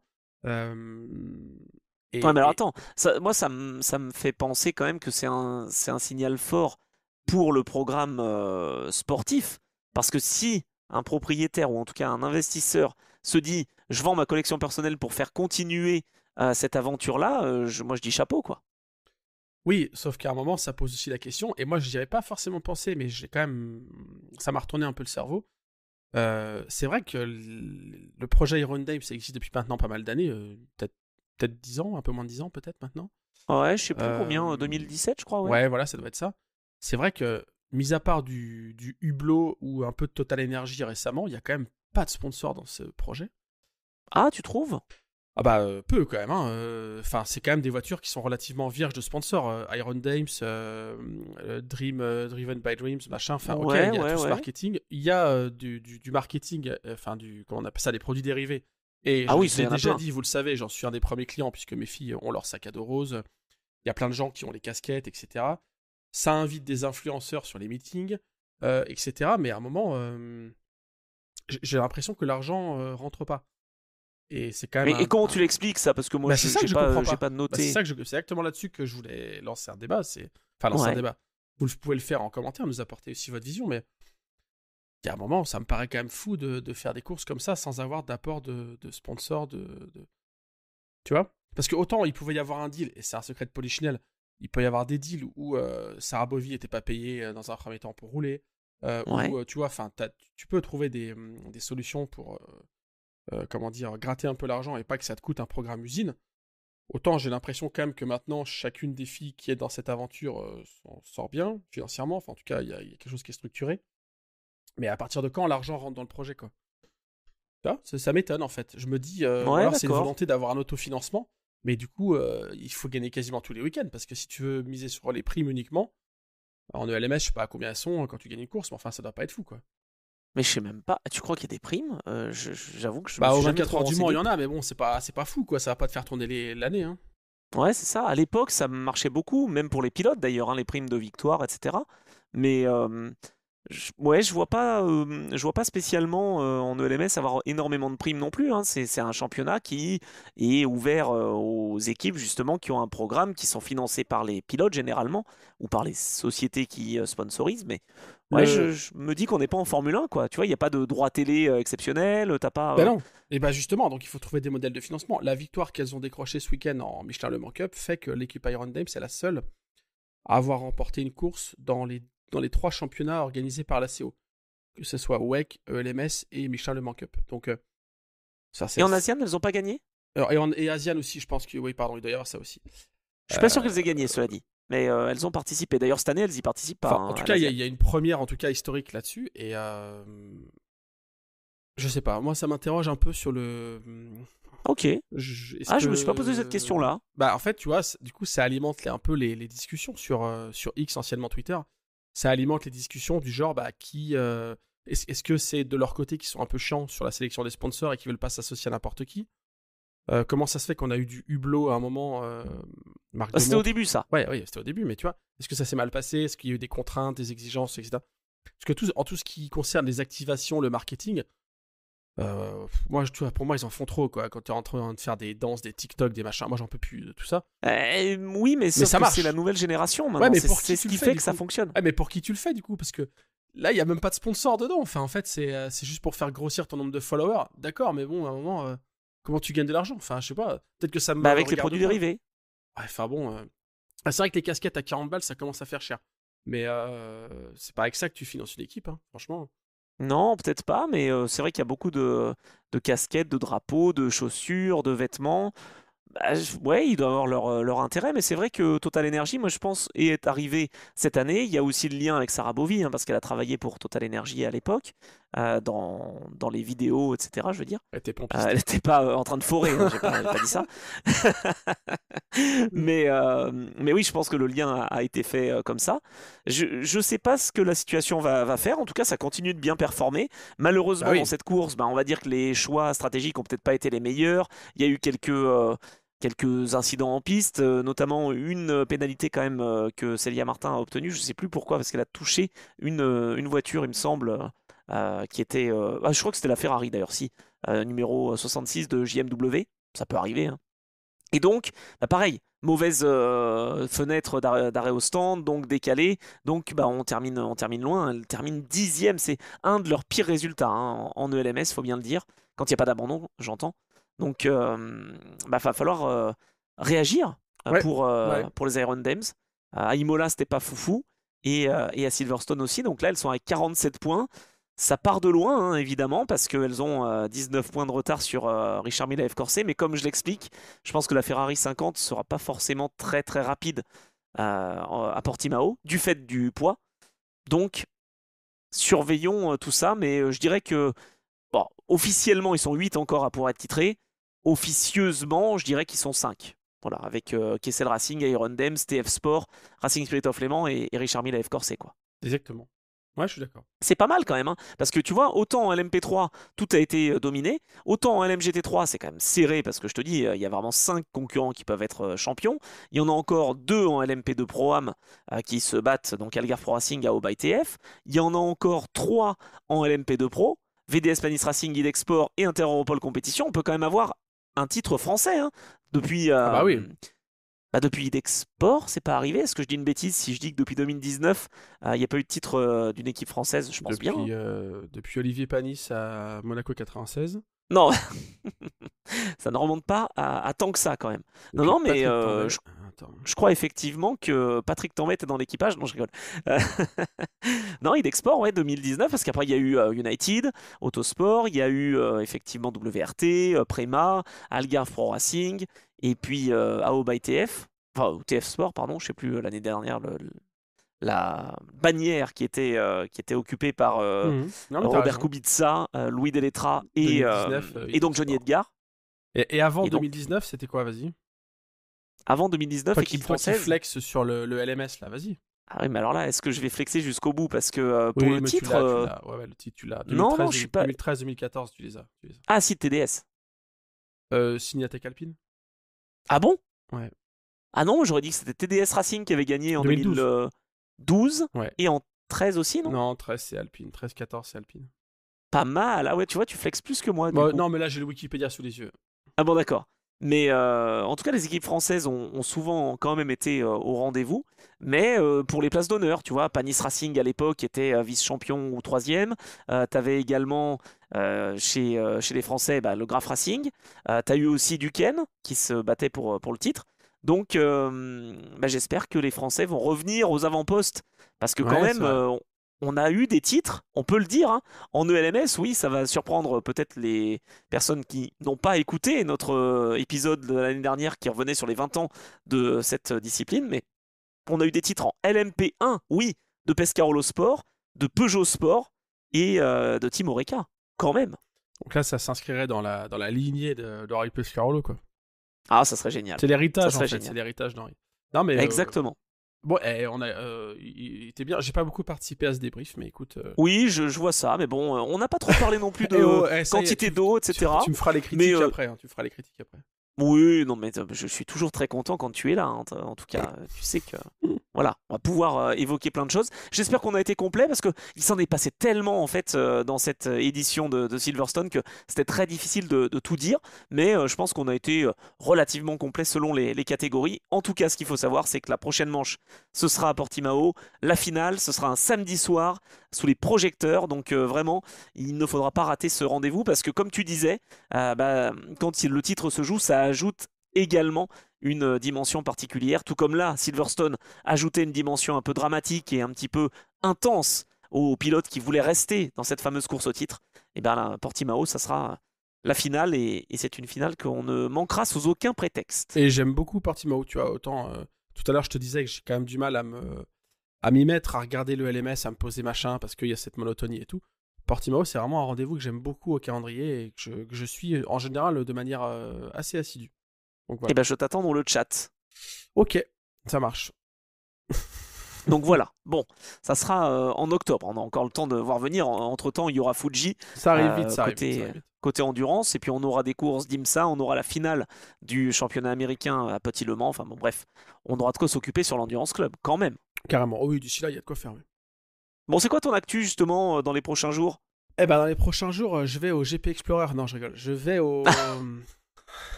Non, ça sera Estoril Classics. Tu sais, je t'en avais déjà parlé. Ouais. Mais c'est parce que ça se rapproche maintenant, c'est dans 2 semaines et demie. Donc voilà. Au Portugal aussi. Portugal aussi. Et puis voilà, avec pas que les. Comment on appelle ça? Pas que les plateaux habituels. Tu sais, il y a les séries Historic Racing by Peter Otto qui va devenir le Mans Classic Series, je vous l'ai déjà dit. On retrouve les plateaux habituels, mais il y aura aussi des démonstrations de Formule 1, donc c'est sympa aussi. Sympa. Et puis il y a un petit, pour les 75 ans de la Formule 1. Et puis il y aura un plateau invité ou qui est apporté par l'organisateur local. C'est Liberian Historic Endurance. Alors j'ai pas encore le détail de tout ce qu'il y a dedans, mais ça a des accents ibériques, donc à mon avis il y aura des petites beautés là-dedans, des voitures de tourisme aux accents espagnols et portugais, ça risque d'être sympa. Oh là là, hommage à Juncadella et consorts. Donc ça, c'est je plaisantais avec le GP Explorer parce que c'est le même week-end, c'est du 3 enfin c'est 3, 4, 5 octobre. Donc Ah, mais attends, mais on sera tous occupés ce week-end-là, parce que moi je serai à Dijon ce week-end-là pour aussi une épreuve historique, dis donc. Ah bah voilà, écoute. Le Dijon Motors Cup. Eh oui, bah oui, c'est un nom bien connu ça. Ah bah attends, et il y aura des démonstrations de F1 aussi. Bon bah voilà, bon, comme ça, il y a de la F1 un peu partout. Non mais c'est bien, j'adore l'intérêt, l'engouement autour de la F1 et les points de contact qui se multiplient de voir des F1 en piste, c'est super. Hein. Oui, attends, c'est super, mais c'est l'engouement pour l'endurance qui nous plaît surtout. Oui, mais les F1 apportent aussi quand même un petit intérêt. Tu sais, notamment sur les meetings historiques, je pense que dès que tu annonces des F1, ça peut générer certains déplacements. Ouais, je comprends. Il y a des gens mais qui sont prêts à faire 200, 300 bornes pour aller voir passer 4 F1. Ah ouais. Ah, ouais, je le pense. Hein. Mais tu sais, c'est une réflexion. Alors, j'ai pas d'infos officielles de la part des organisateurs des Le Mans Classic Series, donc de Peter Otto. Mais en coulisses, il y a des gens qui me donnent des infos, qui me parlent, etc. Et en fait, il y a plein de gens qui adoreraient, par exemple, avoir, je sais pas, quelques F1 qui roulent. Même si on est sur un truc très marqué Le Mans, tu vois. En fait, faire des passerelles avec d'autres mondes, ça intéresse aussi. Oui, mais alors attends, moi j'accepte. Alors voilà, je donne mes conditions. Si, sur des grands prix de F1, on fait rouler les Valkyries pour faire le lien avec l'équipe Aston Martin F1, évidemment, là, ok. Là, je veux bien. On fait des crossovers à chaque fois. Pourquoi on mettrait que en valeur la F1 sur les épreuves d'endurance et pas l'inverse? Ah non. Je croyais que tu allais me dire que tu acceptais si on mettait des Formule 1 qui ont un lien avec l'endurance du genre les ex-F1 Pescarolo ou Jackie X ou tu vois, un truc un peu avec des personnalités. Ça serait, en vrai, ça serait pas mal. Tu vois, attends, j'avais pas pensé à ça, mais oui. À Spa Classic, il y avait une exposition de groupe B, voiture de rallye. Ça a cartonné, les gens étaient super contents de les voir, donc... Tu sais, quand tu es fan de sport auto au global, tu peux avoir la tête d'affiche, c'est l'endurance, et c'est ce qui va continuer avec ce championnat historique. Bien sûr. Mais voilà, il y a des passerelles à trouver parfois, je pense. Mais non, mais moi je vois, dans le même style, sur les Grands Prix de F1, pour rendre hommage à Alonso, tu fais passer la Toyota avec laquelle il a gagné. Ah bah carrément, ouais. Toyota en plus qui veut a priori s'inscrire en Formule 1 et s'impliquer. Bah voilà, moi je verrais des petites passerelles. Et puis Fernando Alonso qui a laissé vraiment un super souvenir chez Toyota par sa bonne humeur et son esprit de partage avec ses équipiers en plus. Ah bah oui, ah bah c'est le gars qui est vraiment le team player parfait pour l'endurance. Ah bah ouais. Le good player comme on dit. Ah bah vraiment, ouais. Team player. Eh bien je vous l'annonce, il ne sera pas dans Trajectoire pour l'instant. Ouais, vas-y, parce que tu as vu, mon actu est un peu légère, vas-y à toi. Oui, oh bah, voilà, la mienne aussi, tu sais. Non. Trajectoire, continue, évidemment. Alors, on aura, tu vois, tu parlais du Grand Prix Explorer. Dans quelques jours, j'ai essayé d'innover. J'aurai la présence, donc, sur un épisode, d'un des pilotes ou d'un des invités de ce Grand Prix Explorer qui est monté sur le podium. Eh oui. Étienne. Eh oui. Étienne Moustache, ah oui. Étienne Moustache, on a parlé de plein de choses. Parce que je me disais, je te vois pas trop échanger avec Sylvain Lévy parce que je pense qu'il est quand même assez. Enfin, je ne vois pas participer à des podcasts. Ah, peut-être, mais il est différent. C'est vrai que je l'ai rencontré une fois. J'ai pas effectivement gardé contact pour l'instant. Et je vois pas Despiello non plus se confier pour l'instant comme ça. Dans Trajectoire? Bah ouais. Non, bof. C'est un début de trajectoire, Despiello quand même. Non, c'est vrai. Ouais. Trajectoire naissante. Ouais. Bah, de course quoi.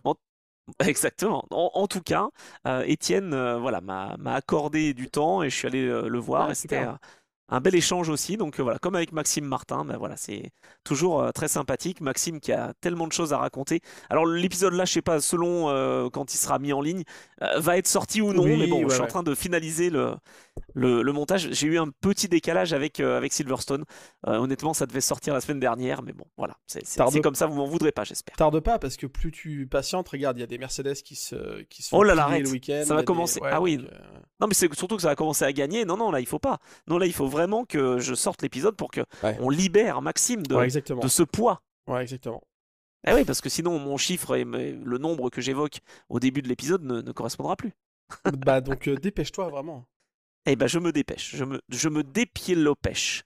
Oh, ça allait bien, ça. Ouais, bon, bref, c'est la fin de, c'est la fin de l'épisode. Michel C'est pour des pieds aux pêches. Non, ça c'est ça. Exactement. Ah, c'est très bien. Je pense que les gens vont être ravis dans le, dans l'espace commentaire sous la vidéo ou dans les commentaires Ouais, sur les voilà, plateformes. écrivez ça, N'hésitez pas, Michel des pieds aux évidemment. pêches, ouais, ça c'est bien. Voilà, c'est tout à fait. Vous pouvez commenter. Ça aidera au référencement aussi, mesdames et messieurs. On compte Bah, sur votre soutien qui est de plus en plus nombreux. ouais, Merci beaucoup en tout cas. mais par Ce contre, week-end, je serai au Mans. ouais, Voilà, je serai au Mans pour les 24 heures camion. Changement d'ambiance. alors, Donc, attends, parce que là voilà. tu rigoles, mais par contre, pour commenter, etc., nous aider à nous faire connaître, vous pouvez aussi répondre à la question de la semaine. Mais bien évidemment, parce que je veux réentendre ce jingle, c'est la top question.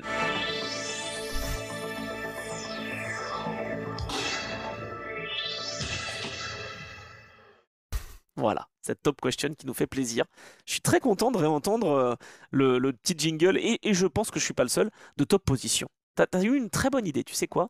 Voilà, je te félicite une nouvelle fois. Bon, on va essayer de pas faire trop long parce que la semaine dernière c'était un épisode qui durait longtemps. Là, on est parti sur de même base.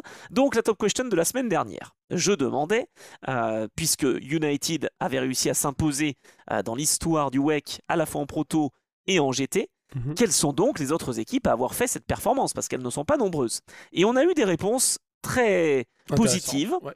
très intéressantes, de nos fidèles et de nos spécialistes, au Rouge Racing notamment, Cédric Templet, Céline Louis, qui ont eu pour deux d'entre eux des bonnes réponses mais pas complètes, et pour l'un d'entre eux, des réponses qui sont trop complètes. Je m'explique. Donc, les réponses, en tout cas, vous me corrigerez si ce n'est pas le cas, je crois qu'avec United, il y a 3 autres équipes qui ont réussi à faire cette performance. Je vais citer AF Corset, que Cédric, au Rouge Racing et Céline Louis ont cité.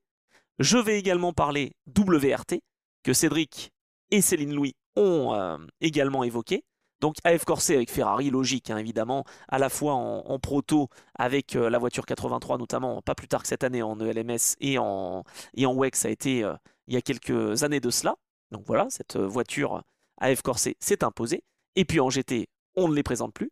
WRT, eux, ils se sont imposés en 2021 dans l'année où ils ont été champions avec notamment Charles Milesi en LMP2. Et puis bien sûr en 2024 avec BMW en LMGT3. Et il y a une autre équipe que personne n'a évoquée. Alors oui, c'est un peu tiré par les cheveux parce que c'est une équipe qui est opérée par une autre Oui, mais bon. entité, Ouais. mais ça compte. SMP Racing, Ouais. ils ont gagné avec Oreca, l'Oreca 03 en 2014, et ils ont gagné en GTE avec Ferrari en 2015. Donc vous ne l'aviez pas celle-là. C'était complet vos réponses, mais malheureusement il vous manquait SMP Racing. Alors vous avez même ajouté des équipes qui n'en sont pas en fait, c'est des constructeurs. Porsche Team, Ferrari, oui, effectivement, mais c'est pas ce que l'on voulait entendre parce que c'est trop évident ça. Bien sûr. J'ai eu une réponse aussi au Rouge Racing qui a évoqué Écurie Écosse et John Wyer. C'est vrai, mais c'était pas en WEC. C'était C'est pour ça que je dis que c'est très complet. Championnat du monde des sports prototypes ou championnat du monde des voitures Oui, de c'est sport. ça. Ouais, non, autre, C'était même avant le WSC. Voilà. Ouais, non, ça compte pas là. Mais ça compte pas. Bravo, l'effort est magnifique. Je cite quand même au Rouge Racing, bravo. Mais j'entendais dans le WEC depuis 2012, quoi. Oui, C'était la question que je posais. Mais en tout cas, bravo, vous en avez trouvé 2 sur 3. Pas mal. Il manquait SMP Racing. C'était un peu costaud, un peu pointu, hein, j'avoue. Mais voilà, ça nous plaît. Et donc, on va continuer, Eh ben, puisque ça nous plaît. Donc, Vas-y. tu sais bien que la prochaine manche de WEX, c'est à Fuji. Au Japon, avec Voilà. cette météo toujours changeante, C'est vrai. particulière. Souvent. Non, pas toujours. Pas toujours. Et le cap de la 100e course va être atteint. C'est vrai. Donc, ça, c'est pas mal. Aussi, ça ajoute un petit quelque chose. Voilà, depuis 2012, on a déjà fait 100 courses à hauteur de 6 ou 7 par an, Ouais, c'est ça. voire 8. Bon, il fallait bien plus de 10 ans pour y arriver. Et ma question est donc la suivante. Fuji est au calendrier du WEC depuis 2012. Il y a une année en particulier qui a marqué l'histoire. Et moi, je veux savoir l'année et quelle est la raison. Alors, ça se trouve, vous allez me sortir une année que je n'avais pas en tête, mais j'en ai une précisément. Il y a quelque chose qui s'est produit, une année particulièrement, et une raison, évidemment, va avec. Et je voudrais savoir quelle est cette raison et quelle est cette année. Voilà. Et Je sais pas si j'étais assez complet. est-ce qu'on ferait pas une double question en lien avec la 100e course? Dis-moi. quel est ou quels sont le ou les constructeurs à avoir participé à toutes les courses depuis le départ? Ah, si tu veux. Oh, sinon, on peut la garder pour la semaine prochaine. Hein. Bah non, je la lance comme ça fait double question. C'est D'accord. le 100e meeting du WEC, Allez. Ok. J'accepte. Voilà. Donc, quels sont... il y en a pas qu'un. Quels sont les constructeurs qui ont participé qui ont eu au moins une voiture présente dans les 100 courses? C'est ça. Enfin, les 99 du coup. Oui, enfin là, ça fera 100 et il y en aura. Et il y en aura, on l'espère en tout cas, à moins qu'il ne déclare forfait. Et là, dans ce cas-là, ça tombera à l'eau, notre question. Voilà, la double top question. Allez, voilà. Ah, c'est ça, comme on le est bien. double diffuseur. Ouais, Là, c'est ça. Ah bah, c'est efficace. Hein. Ça va être interdit, Ah là, mais on reste collé au siège. Bon, parfait. Mais en tout cas, merci Geoffroy. C'était comme toujours un plaisir. Je sais pas si ça a été décousu ou pas, comment vous l'avez senti cet épisode, mais ouais, il va falloir ben voilà. que je remuscle mon jeu. J'ai pas été vraiment j'ai pas renvoyé toutes les balles, quoi. Je sens que j'étais un peu Ouais. fatigué. Écoute, je sors d'un week-end éprouvant. Donc, Ah, c'est pour ça. oui. Donc, j'ai Bon, fait un peu d'accord. la fête tard. Donc, Ah, c'est ça. voilà, c'est pour ça. Bon, sur le plan technique et tactique, On tu as est- été très bon. Oh, merci, c'est gentil. Bah, toi aussi, excellent comme d'habitude. Bon, merci beaucoup. En tout cas, j'espère que ça vous a plu aussi. N'hésitez pas à le dire en commentaire comme vous le faites et on vous remercie à mettre les petites étoiles. Ça, vous le savez, hein, les 5 petites étoiles sur les plateformes de podcast. Et puis, en fait, moi, ce que je trouve bien et ce qu'on aime, c'est justement avoir cette proximité depuis qu'on a mis les audios sur YouTube. Ouais, ça marche bien. Et je t'en remercie. Voilà, ça fonctionne bien parce que on arrive à avoir cet échange-là. C'est vrai que c'est agréable d'avoir les lignes de commentaires en dessous de la vidéo. Voilà, je dois dire. Anthony Ça réagit ajoute. toujours dès qu'il y a une notif avec les commentaires. Je te vois. J'essaye. Non, mais c'est bien, c'est très bien. J'étais moins alerte sur l'épisode précédent, mais je vais me rattraper, mesdames et messieurs, promis. Voilà, donc vous avez les top questions, vous avez les actus, vous avez tout ce qu'il faut pour vivre eh bien, votre finale de LMS en octobre de façon assidue, puisqu'on a essayé de donner toutes les cartes. On aura évidemment un moment où on refera une petite présentation. Bien sûr. Bien sûr. Mais Carrément. bon, ça va se bousculer parce qu'on va avoir des présentations, des reviews, parce qu'il y a Petit Le Mans, il y aura évidemment Fuji, il y aura plein de choses qui vont arriver. Donc voilà, semaine prochaine, on évoquera peut-être l'IMSA d'ailleurs, avec la course d'Indianapolis qui a lieu ce week-end et c'est une course d'endurance. Donc voilà, on essaiera d'être complet. On présentera aussi évidemment l'épreuve de Fuji. Bref, il y a plein de choses à évoquer dans l'Endurance Club, mais ça, vous le savez bien sûr. Merci Geoffroy, merci à toutes et tous. Vous le savez, si vous voulez faire partie du club, de cet Endurance Club, eh bien, une seule adresse, c'est ici, sur YouTube ou sur les plateformes de podcast, pour suivre l'actualité de l'endurance. À la semaine prochaine, Geoffroy. Et bah, la semaine prochaine, Anthony.